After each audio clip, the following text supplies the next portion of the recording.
जोहार एंड जय हिंद दोस्तों। आप लोग कैसे मेरे ख्याल से अच्छे होंगे, अच्छे से प्रिपरेशन कर रहे होंगे। तो दोस्तों आज हम लोग पढ़ने वाले हैं पेपर टू हिंदी का। ठीक है, पेपर टू हिंदी में दोस्तों हम लोग फर्स्ट क्लास कल ही हो चुका है। आप लोग उस वीडियो को नहीं देखेंगे, जाके आप लोग डिस्क्रिप्शन में लिंक दे देंगे, वहाँ से आप लोग जाके देख सकते हैं। ठीक है, तो दोस्तों बेसिकली हम लोग झारखंड क्षेत्र कार्यकर्ता उत्पाद पुलिस और झारखंड पुलिस के लिए हम लोग पेपर 2 के लिए ये जो सीरीज़ चला रहे हैं, ठीक है, हिंदी का। ठीक है, तो आज हम लोग करने वाले हैं और जितना भी आप लोग का पढ़ाया जाएगा सर, आप लोग इसी से एग्जामिनेशन में पूछा जाने वाला है। ठीक है, इससे बार आप लोग कुछ भी पढ़ने की आवश्यकता नहीं है। ठीक है, वर्षत जितना आप लोग जो एग्जाम टीम को द्वारा आप लोग को बताया जाएगा उतना आप लोग करना है। ठीक है, और देखिए पेपर 2 ही ऐसा सब्जेक्ट जो आप लोग को जॉब दिलवा सकता है, क्योंकि आप सभी को ज्ञात होगा पेपर 2 ये जो हिंदी जो है आप लोग का 100 नंबर का रहने वाला है। ठीक है, अगर आप लोग जो एग्जाम टीम के द्वारा जो बतलाया जाएगा वो आप लोग फॉलो करते तो आप लोग 100 ला सकते हैं, बस आप लोग को फॉलो करना होगा।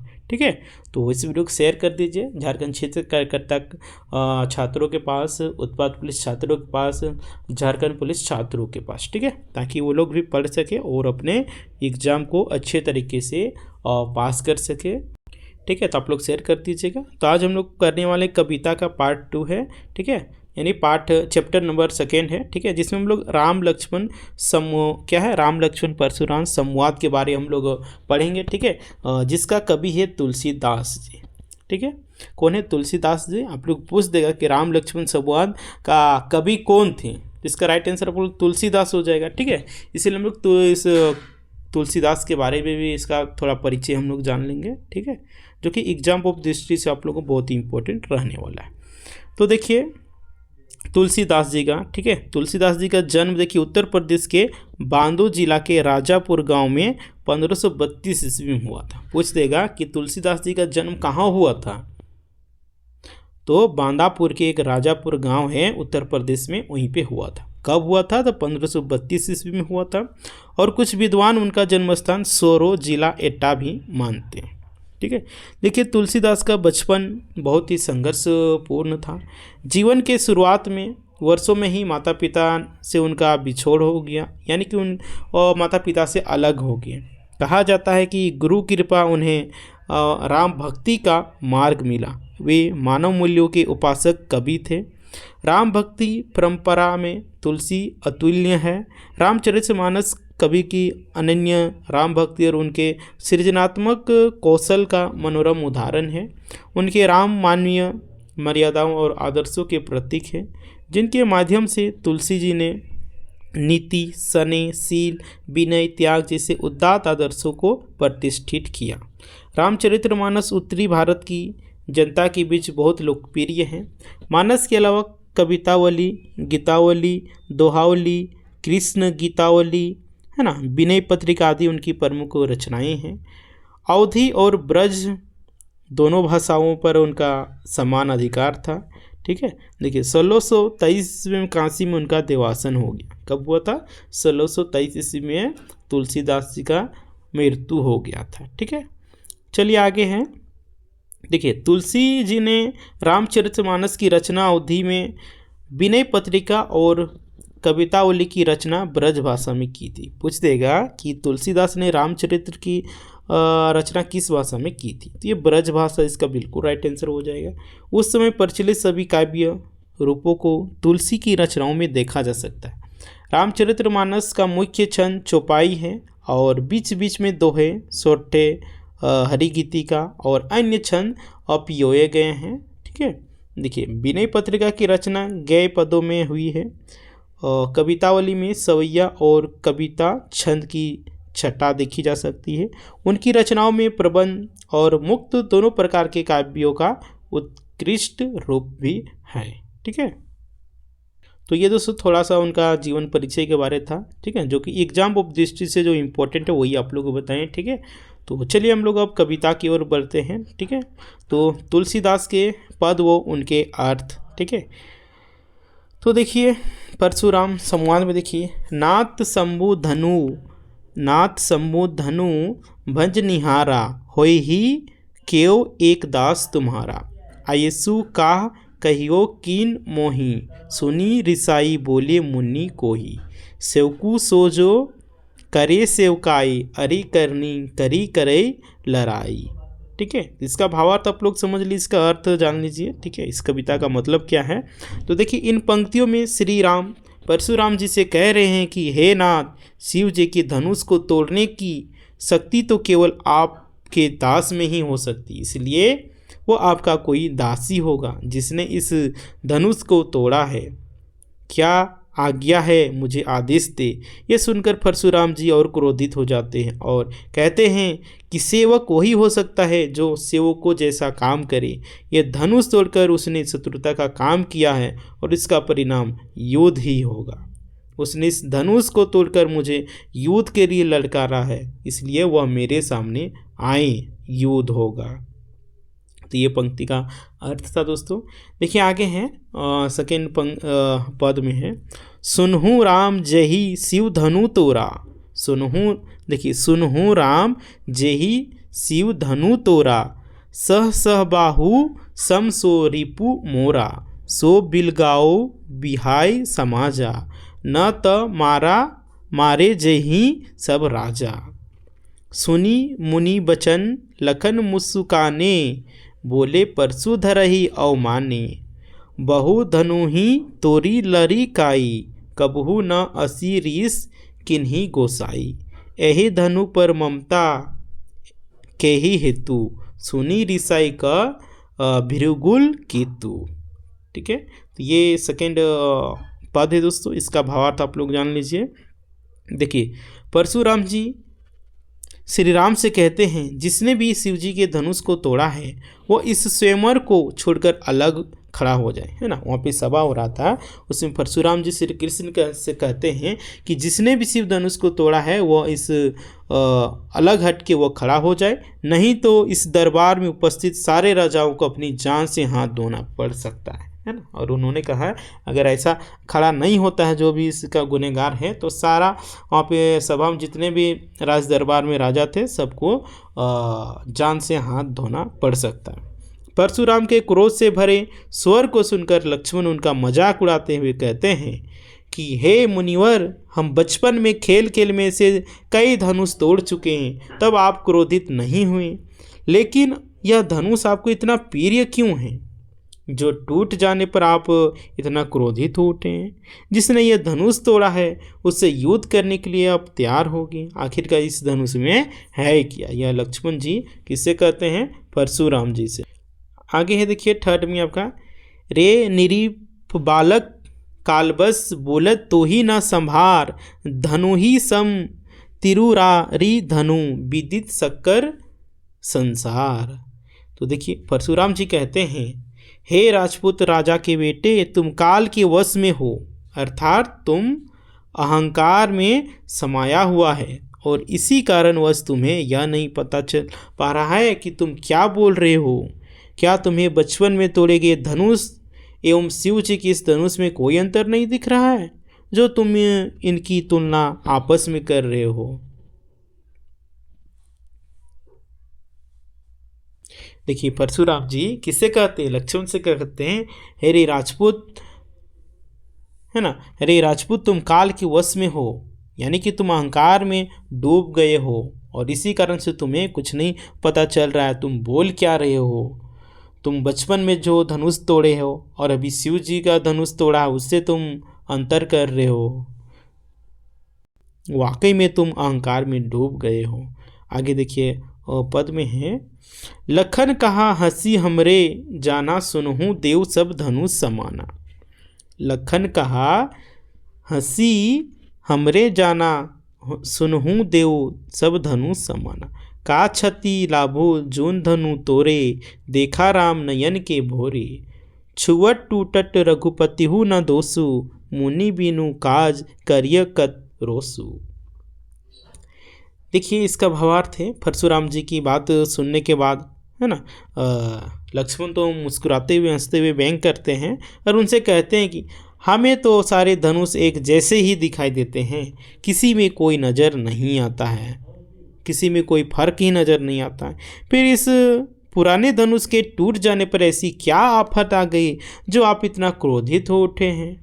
जब लक्ष्मण परशुराम जी से यह बात कह रहे थे तब उन्हें श्री राम तिरछी आंखों से चुप रहने का इशारा कर रहे थे। आगे लक्ष्मण कहते हैं इस धनुष के टूटने में ही श्री राम का कोई दोष नहीं है, क्योंकि इस धनुष को श्री राम ने केवल छुआ मात्र था और यह टूट गया। अब बैर थी, क्रोधित हो रहे हैं, गुस्सा हो रहे हैं। किसने कहा ये? लक्ष्मण जी ने। किसको कहा? तो परशुराम जी को। देखिए आगे है, बोले चीते परसू की ओरा, है ना, बोले चीते परसू की ओरा, रे सट सुनहि स्वभाव न मोरा, बालकू बोली बधो नहीं तोही, केवल मोनी जड़ जानही मोही, बाल ब्रह्मचारी अति कोही, विश्व विदित क्षत्रिय कुल द्रोही, भुजबल भूमि भूप बिनु, किन्हीं विपुल बार मही देउन दीही, सह सह सह सबाहो भोज छेद निहारा, परसु बिलोकु महिप कुमारा। तो इसका देखिए 5 नंबर आपका पद का भावार्थ है। परशुराम लक्ष्मण जी की इन व्यंग से भरी बातों को सुनकर और ज़्यादा भी गुस्सा हो जाते हैं और वे अपने फरसे की तरफ देखने लगते हैं और बोलते हैं, रे मूर्ख लक्ष्मण, लगता है तुझे मेरी व्यक्तित्व के बारे में नहीं पता है। मैं अभी तक बालक समझकर तुझे क्षमा कर रहा था, लेकिन तू मुझे एक साधारण मुनि समझ बैठा है। मैं बचपन से ही ब्रह्मचारी हूँ, सारा संसार मेरे क्रोध को अच्छी तरह से पहचानता है। मैं क्षत्रियों का सबसे बड़ा शत्रु हूँ। अपने बाजुओं के बल पर मैंने कई बार इस पृथ्वी से क्षत्रियों का सर्वनाश किया है और इस पृथ्वी को जीतकर ब्राह्मणों को दान दिया। इसलिए राजकुमार लक्ष्मण, मेरे फरसे को तुम ध्यान से देख लो। यही फरसा है जिससे मैंने सशस्त्र बाहु का संहार किया था। परशुराम जी देखिए, परशुराम लक्ष्मण जी से एकदम व्यंग से भरी बातें सुनकर वो बहुत ही गुस्सा हो गए, है ना, और अपना फरसा की ओर देखने लगे और कहने लगे, अरे मूर्ख बालक, मेरा व्यक्तित्व के बारे में तुमको पता नहीं है ना। मैं अभी तक तुमको बच्चा समझ रहा था, इसीलिए माफ़ कर रहा था, और तुम हमको एक साधारण सा मुनि समझ रहा है। मैं बचपन से ही ब्रह्मचारी हूँ और पूरा पृथ्वी, पूरा संसार मेरे क्रोध से अच्छी तरह से हमको जानता पहचानता है। मैं क्षत्रियों का सबसे बड़ा शत्रु हूँ और अपने बाजुओं के बल पर मैंने बहुत बार पृथ्वी के क्षत्रियों का सर्वनाश किया है और इस पृथ्वी को जीतकर ब्राह्मणों को दान देने के काम किया है। इसलिए है राजकुमार, मेरे फरसे को तुम ध्यान से देख लो। यही फरसा है जिससे मैं सशस्त्र बाहु का संहार किया था, यानी कि मृत्यु किया था, मार डाला था। आगे है देखिए, मातु पितही जनी सोच बस करही महिष किशोर, गर्भन के अर्भक दलन परसु मोर अति घोर। तो देखिए यहाँ भावार्थ है, हे राजकुमार बालक, तुम मुझसे भीड़ कर अपने माता पिता को चिंता में मत डालो। परशुराम जी कहते हैं किसको? लक्ष्मण जी को, कि हे राजकुमार बालक, तुम मुझसे उलझ कर अपने माता पिता को चिंता में मत डालो, यानी कि अपनी मृत्यु को तुम न्योता मत दो। मेरे हाथ में वही फरसा है जिसकी गर्जना सुनकर गर्भ में पल रहे बच्चे का भी नाश हो जाता है। पूरा एकदम परशुराम जी गुस्सा में थे। आगे है देखिए, बिहसी लखनऊ बोले मृदु पानी, बिहसी लखनऊ बोले मृदु बानी, अहो मुनिसु महाभट मानी, पुनि पुनि मोही देखा कुठारू, चहत उड़ावन फूकी पहारू, इहा कुंभर बतिया कऊ नाही, जे तर्जनी देखी मरी जाही। इसका आप लोग अर्थ समझ लीजिए। देखिए, परशुराम की डींगे सुनकर लक्ष्मण मुस्कुराते हुए बड़े प्रेम भरे स्वर में बोलते हैं कि परशुराम तो जाने माने योद्धा निकले, आप तो अपना फरसा दिखाकर मुझे डराना चाहते, मानो फूंक से ही पहाड़ उड़ाना चाहते हो। लेकिन मैं कोई छोई मोई का वृक्ष नहीं जिसे आप अपनी तर्जनी उंगली दिखाकर मुझको डरा सकी। मैं आपकी इन बड़ी बड़ी डींगे से डरने वालों में से नहीं हूँ। फिर देखिए आगे कविता है, देखी कुठारो सरासन बाना, देखी कुठारू सरासन बाना, मैं कछु कहाँ सहित अभिमाना। भृगुसुत समूझी जेनो बिलोकी, जो कछु कहू सहो रिस रोकी। सुर महिसुर हरिजन अरु, गाई हमरे कुल इन पर न सुराई। बधे बापू अपीर ती हारे, मारतहूँ पाप परिय तुम्हारे। कोटि कुलिस सम बचनू, तुम्हारा बैत धरो धनु बाण कुठारो।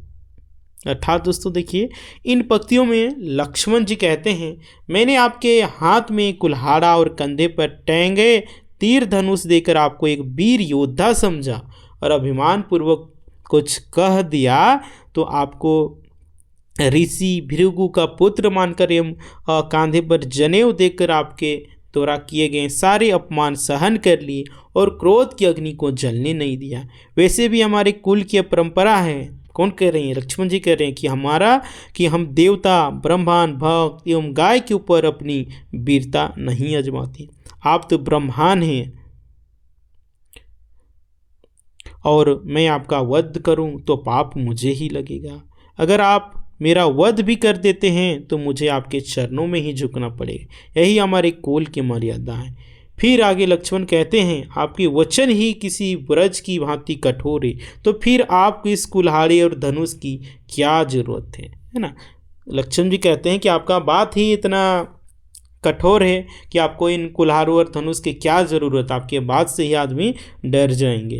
दोस्तों देखिए, आप लोग ज्वार एग्जाम टीम के द्वारा आप लोग बता देना चाह रहे हैं। देखिए, ज्वार एग्जाम टीम के द्वारा आप लोग झारखंड क्षेत्र करता आप लोग उत्पाद पुलिस झारखंड पुलिस के लिए देखिए नोट्स तैयार किया गया, जो कि हिंदी का दोस्तों पेपर 2 के लिए, जो कि बहुत ही इंपॉर्टेंट रहने वाला है। ठीक है, आप लोग आगामी आने वाले झारखंड क्षेत्र करता हो गया, उत्पाद पुलिस हो गया, झारखंड पुलिस होगा, यहाँ से आप लोग 100% हिंदी से प्रश्न आने वाला है। ठीक है, क्योंकि जितने भी आप लोग इस नोट्स में तैयार किया गया, जो कि मोस्ट इंपॉर्टेंट है। ठीक है, आप लोग का जो भी जैसे द्वारा सिलेबस दिया गया, सारा सिलेबस A to Z आप लोग देखने को मिलेगा। ठीक है, इसके बाद आप लोग कुछ पढ़ने की भी आवश्यकता नहीं है। ठीक है, आप लोग सिर्फ इस नोट्स को पढ़ लेते हैं तो आप लोग का 100 में 100 क्वेश्चन आएगा। ठीक है, बट सट्टे आप लोग अच्छे तरीके से पढ़ना होगा।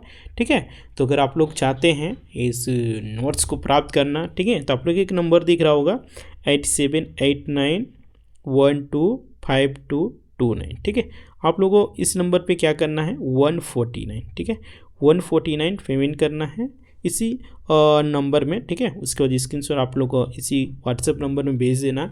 उसके बाद भेज के आप लोग बता देना है कि सर हमको पेपर 2 हिंदी का नोट्स चाहिए। जो भी आपका एग्ज़ाम होगा, झारखंड क्षेत्रकर्ता का होगा या फिर उत्पाद पुलिस का होगा या फिर झारखंड पुलिस को, जिसका भी होगा आप लोग कमेंट करके बता दीजिएगा। ठीक है, कमेंट करके पूरा स्क्रीनशॉट लेके वहाँ पे नीचे आप लोग लिख दीजिएगा व्हाट्सएप में। उसके बाद जो एग्जाम टीम के द्वारा आप लोग को 2 मिनट के अंदर में नोट्स प्रोवाइड करवा दिया जाएगा। ठीक है, तो ये आप लोग का प्रोसेस था दोस्तों। तो आप लोग सारा समझ में आ गया। तो चलिए हम लोग आगे की ओर बढ़ते हैं। देखिए आगे क्या कर रहा है, जो बिलो की अनुचित कहूँ क्षमहूँ महामुनि धीर, सुनी सरोस भृगु बंसमणि बोले गिरा गंभीर। अर्थात दोस्तों देखिए, यह सुनकर ऋषि विश्वामित्र जी ने परशुराम जी से कहा कि हे मुनिवर, यदि इस बालक ने आपका अपमान किया है, आपको कुछ अनाप शनाप बोला है, तो कृपया हमें इसे क्षमा कर दें। आगे है देखिए, कोशिक सुनोहूँ मंद एहूँ बालको, कुटिलु बालबस निज कुल घालको, भानुवंश राकेश कलंकु, निपट निरंकुशु अबुधु असंकु, काल ककुअलु होई ही छन माही, कहीं पुकारी खोरी मोही नाही, तुम खटहूँ जो चाहूँ उबारू, कहीं परतापु बलु रोसु हमारा। अर्थात दोस्तों, विश्वामित्र जी की बात सुनकर परशुराम जी कहते हैं, हे विश्वामित्र, यह बालक बहुत ही मंद बुद्धि वाला मूर्ख और उद्दंड बालक है, जिसके कारण यह अपने ही कुल का नाश कर बैठेगा। इसे सत्य का ज्ञान नहीं, यह चंद्रमा में लगे दाग की तरह अपने कुल के लिए कलंक है। इसको काल ने घेर रखा है। मैं चाहूँ तो क्षण भर में इसका अंत कर सकता हूँ, फिर मुझे तुम दोष मत देना। अगर तुम इस बालक की सलामती चाहते हो तो मेरे प्रताप, बल और क्रोध के बारे में बतलाकर इससे समझाओ और शांत करो, नहीं तो मार डालेंगे। आगे है देखिए, लखन के हूँ मुनि सुजसु तुम्हारा, तुम ही अछत को बरेने पारा। अपने मुँह तुम अपनी करनी, बार अनेक भांति बहु बरनी। नहीं संतेसु त मुनि कछु कहूँ, जनी रीस रोकी दुख सहु। वीर बरती तुम धीर अछोभा, गारी देतना पाहूँ शोभा। अर्थात दोस्तों, प्रस्तुत पंक्ति में परशुराम जी की बात सुनकर लक्ष्मण जी कहते हैं, हे मुनिवर, आप अपनी वीरता का बखान करते हुए थक नहीं रहे हो। आपने कई प्रकार से अपनी वीरता के बारे में बतलाया है। आपके बल और साहस के बारे में आपसे अच्छा भला कौन बता सकता है। अगर इतने से भी आपका मन नहीं भरा हो तो अपना क्रोध सहन कर खुद को पीड़ा न दी, अपितु फिर से अपनी वीरता का बखान कर ले। आप एक वीर पुरुष से जिनमें धैर्य और क्षमा व्याप्त थी। आपके मुंह से अपशब्द शोभा नहीं देता है। तो दोस्तों, ये आप लोग का परशुराम संवाद था। ठीक है, हम लोग और आगे पढ़ेंगे। ठीक है, कल हम लोग देखिए इसको पढ़ेंगे, सूर समर करनी करही कहीं न जानहूँ, अप्पू विद्वान रन पाई रिपु कायर कथी। ठीक है, तो हम लोग यहीं पे रहने देते हैं। ठीक है, हम लोग कल पढ़ेंगे 12 नंबर पद का। ठीक है, तुलसीदास के द्वारा लिखा गया है, जिसका हम लोग 12 नंबर कल पढ़ेंगे। ठीक है, तो आज के हम लोग सेशन को यहीं पे इन करते हैं। ठीक है, तो आप लोग ये सेशन कैसा लगा, अच्छा लगा, बुरा लगा, जैसा आप लोग कमेंट करके ज़रूर बताइएगा। इस वीडियो को ज़्यादा से ज़्यादा शेयर कीजिएगा, ताकि जितने भी तैयारी करने वाले कैंडिडेट होंगे सभी के पास वीडियो पहुंच सके, सभी लोग पढ़ सकें। ठीक है, तो सभी लोग से रिक्वेस्ट रहेगा, सभी लोग पास आप लोग शेयर कीजिए। ठीक है, और अभी तक जो एग्जाम को सब्सक्राइब नहीं किए हैं वो सब्सक्राइब कर लीजिएगा एंड बेल आइकन को प्रेस कर दीजिएगा, ताकि जब इसी प्रकार आप लोग क्लासेस आएंगी तो सबसे पहले नोटिफिकेशन मिल सकेगा। चलिए ठीक है, फिर मिलते हैं।